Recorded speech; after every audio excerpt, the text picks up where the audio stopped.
Mr. Jones, the owner of Manor Farm, stumbles drunkenly up to bed as the farm animals wait in still silence.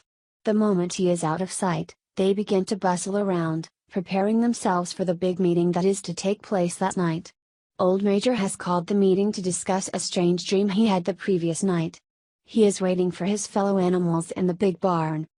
The first animals to arrive are the three dogs, Bluebell, Jessie, and Pincher, followed by the pigs. Hens, pigeons, sheep, and cows arrive, as well as the horses, Boxer and Clover. Muriel, the white goat, and the donkey Benjamin follow. A group of motherless ducklings wanders in, and Clover, being the motherly type, forms a safe place for them to sit with her leg. Molly, the young mare, arrives just before the cat, who settles in between Boxer and Clover. The only animal missing is Moses, the raven, who is sleeping on his perch behind the barn door. Old Major addresses the animals, calling them comrades.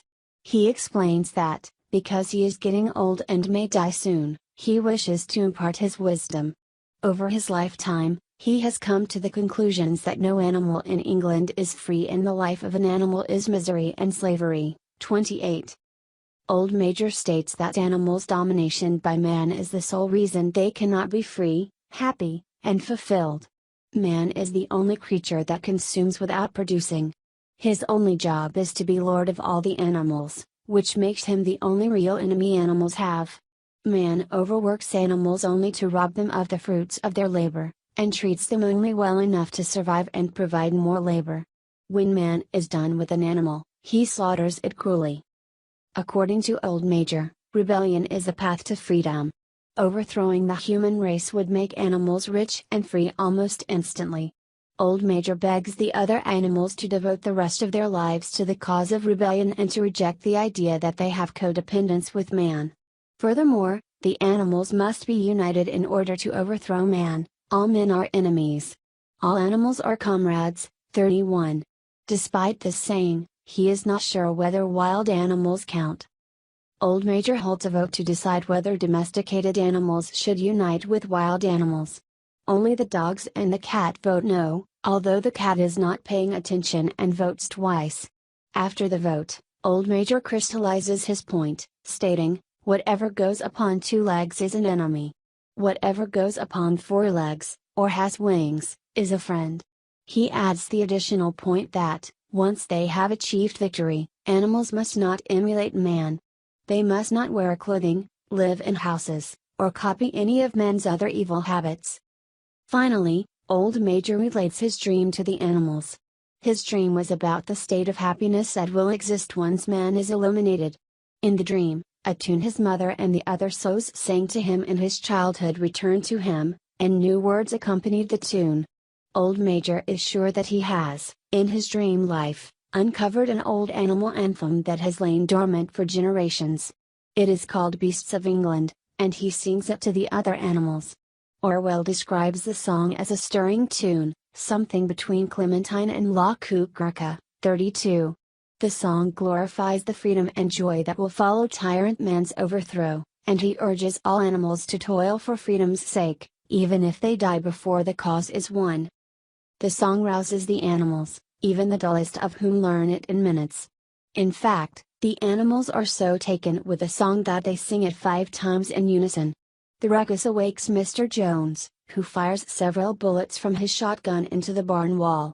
The animals rush to their sleeping places, and the farm is silent once again. Analysis of this chapter.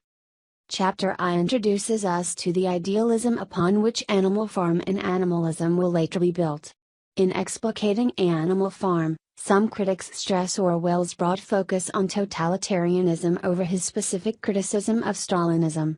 After all, Orwell saw the threat of totalitarianism, and elitism, manifested not only in Soviet Russia but also in places such as Spain and colonial Britain. However, despite Animal Farm's far political reach, Orwell did write it as a cautionary tale about Stalinism specifically and, as we shall see, matched its plot quite closely with Russian history. We can read the novel as both a specific and a general allegory. Old Major assumes the role of philosopher, creating a detailed model for a utopian society.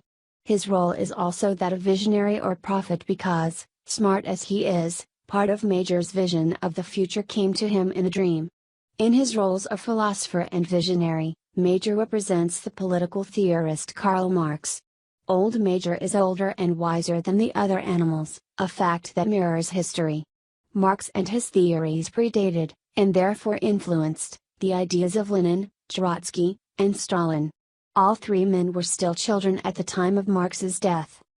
Major's vision of mankind's problems and his plan for a utopian society closely match the tenets of Marxism as expressed in the Communist Manifesto. Major's ideas of the animal and man correspond with Marx's views of the common man and the elite. We should bear this symbolism in mind as we examine Major's speech. First, Old Major focuses on the exploitation of the animal by man, who is concerned only with making a profit. Although the animal does all the work, it gets no stake in what it produces because man controls not only the means of production but also the means of distribution. Marxism argues that the common man becomes confused by the elite's self-serving ideology and becomes separated from its true nature. In the same way, Major says that man keeps animals in submission only because he is the one creating the ideology and the rules. In order to claim their destiny of being rich and free, the animals must overthrow man. Major also represents Vladimir Lenin, the foremost author of the Russian Revolution and of the formation of the Soviet Union. If historically Marx played the role of grandfather theorist, then Lenin played that of young interpreter and motivator. Old Major not only bestows his theory upon the animals, he awakens them from the dreamtime of man's ideology and rouses them to action. He does so with the help of Beasts of England, a revolutionary song that helps the animals envision the golden future time when they will live free of man's, literal and metaphorical, yoke. Orwell also connects Major to Lenin by his use of the word comrade, which is associated with communism. If Major represents Marx and Lenin, two revolutionary forces, then Jones represents the existing totalitarian regime. He symbolizes Imperial Russia and the ineffective Tsar Nicholas II. Jones stands for an ideology and methodology that have been in practice for a very long time. In all the history of Manor Farm, the animals have never risen up against him nor thought of doing so. Though they are superior in numbers and strength, they cannot match his intellectual capabilities, or at least think they cannot. We should also note that Moses the Raven is Jones's special pet. Moses represents the religion that, in the Russian Empire, was connected closely with the throne. Jones feeds Moses bread soaked in beer to keep him tame, just as the Russian throne cooperated with the church but kept it on a tight leash. Under Marxism-Leninism, religion is one of the things that appeases the common man and makes him easier to subjugate. As Marx famously stated, religion is the opiate of the masses.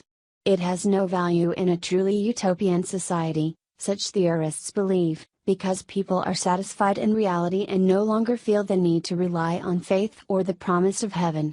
It follows that Moses is conspicuously absent from Major's big meeting,